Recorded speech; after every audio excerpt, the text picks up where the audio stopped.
নমস্কার বন্ধুরা, news time চ্যানেলে আপনাদের সকলকে স্বাগত জানাই। বন্ধুরা, পুনরায় শুরু হয়ে গেল প্রধানমন্ত্রী জনধন যোজনা। তো বন্ধুরা, এই প্রকল্পটিতে আপনারা কিভাবে কোথায় গিয়ে আবেদন করবেন, কি কি ডকুমেন্টসের প্রয়োজন হবে, কারা এই সুবিধা পাবেন, কত পরিমাণ টাকা দেওয়া হবে পিএম জনধন যোজনা প্রকল্পে ইত্যাদি বিভিন্ন বিষয় নিয়ে বিস্তারিত তথ্যটি আমরা আজকের এই ভিডিওটিতে জেনে নেব। দর্শক বন্ধুরা, যারা ভিডিওটি ইতিমধ্যে দেখছেন তারা পিএম জনধন যোজনায় অ্যাকাউন্ট থাকলে তা অবশ্যই ভিডিওর কমেন্ট সেকশানে কমেন্ট করে জানাবেন। আর যারা এখনও অবধি অ্যাকাউন্ট বানাননি তারাও ভিডিওর কমেন্ট সেকশানে নো বলে উল্লেখ করবেন। তো বন্ধুরা, বিস্তারিত ভিডিওটি স্কিপ না করে শুরু থেকে শেষ অবধি দেখতে থাকুন। ভিডিওটি শুরু করার পূর্বে আপনাদের কাছে আমাদের একটাই রিকোয়েস্ট, ভিডিওটি ভালো লেগে থাকলে এবং ইনফরমেটিভ হয়ে থাকলে অবশ্যই একটি লাইক দেবেন, শেয়ার করে দেবেন। চ্যানেলে নতুন হয়ে থাকলে চ্যানেলটিকে অবশ্যই সাবস্ক্রাইব করে দেবেন। তো বন্ধুরা, সময় নষ্ট না করে বিস্তারিত ভিডিওটি শুরু করা যাক।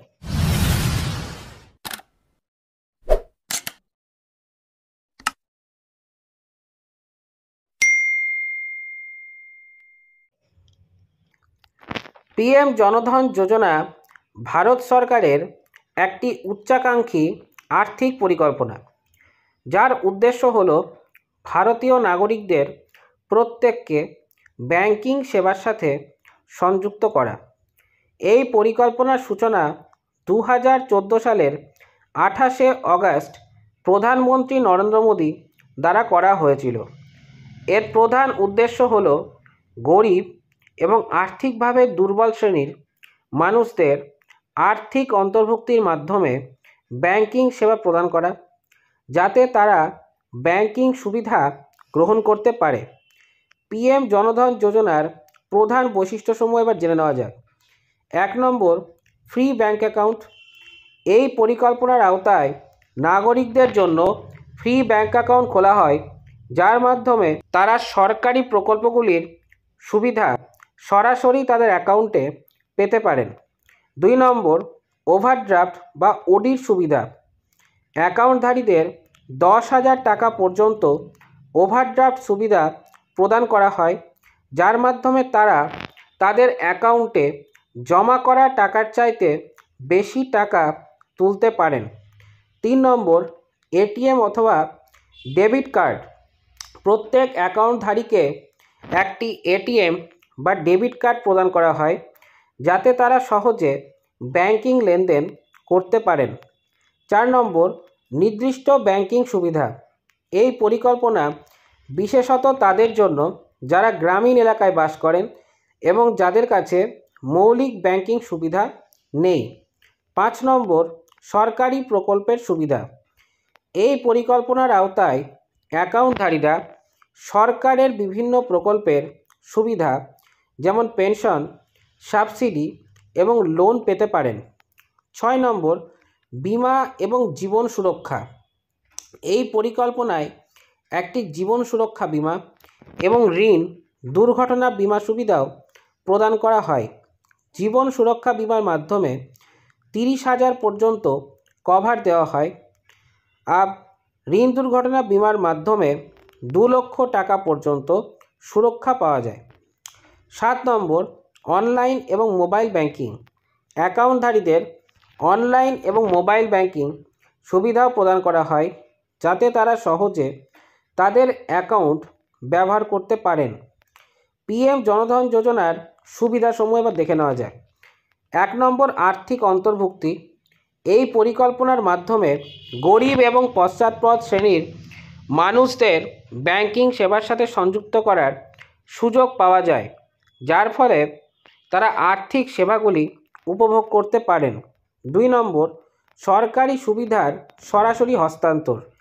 এই পরিকল্পনার মাধ্যমে সরকারি প্রকল্পের অধীনে দেওয়া সব সাবসিডি এবং সাহায্য সরাসরি উপকারভোগীদের অ্যাকাউন্টে ট্রান্সফার করা হয়। 3 নম্বর, নিরাপত্তা এবং বিমা।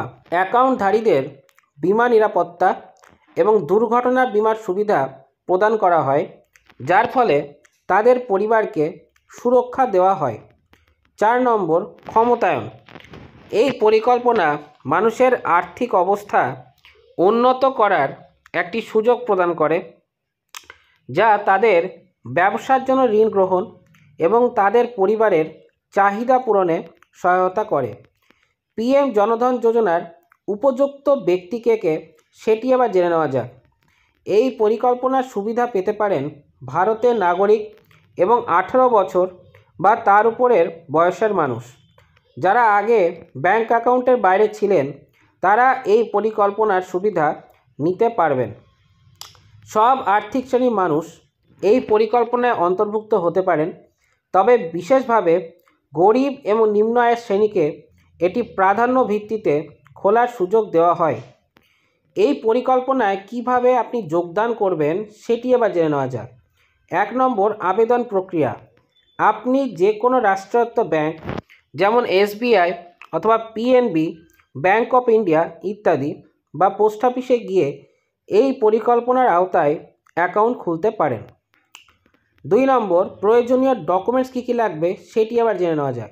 আধার কার্ড অথবা অন্য কোনো পরিচয় প্রমাণপত্র, বাসস্থান প্রমাণ অর্থাৎ ডোমিসাইল সার্টিফিকেট যদি প্রয়োজন হয়, পাসপোর্ট সাইজের ছবি। 3 নম্বর, ফর্ম পূরণ করুন।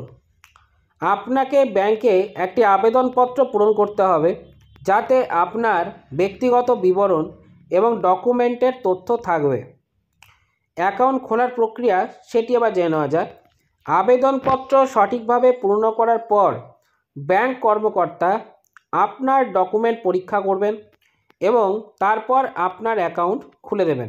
বন্ধুরা, PM জনধন যোজনা নিয়ে এই ছিল বিস্তারিত তথ্যটি আপনাদের কাছে কতটি গুরুত্বপূর্ণ লেগেছে তা অবশ্যই ভিডিওর কমেন্ট সেকশনে কমেন্ট করে জানাতে ভুলবেন না। এবং দর্শক বন্ধুরা যারা ইতিমধ্যে ভিডিওটি দেখছেন তাদের কাদের কাছে PM জনধন যোজনার অ্যাকাউন্ট রয়েছে তারা ইয়েস বলে উল্লেখ করবেন, আর যারা এখনও PM জনধন যোজনাতে অ্যাকাউন্ট খোলেননি তারা ভিডিওর কমেন্ট সেকশন নো বলে উল্লেখ করবেন, যাতে আগামী দিনে এই প্রকল্প সম্পর্কিত কোনো আপডেট পেলে আমি আপনাদের সামনে ভিডিওর মাধ্যমে জানাতে পারি। তো বন্ধুরা, দেখা হচ্ছে পরের ভিডিওটিতে।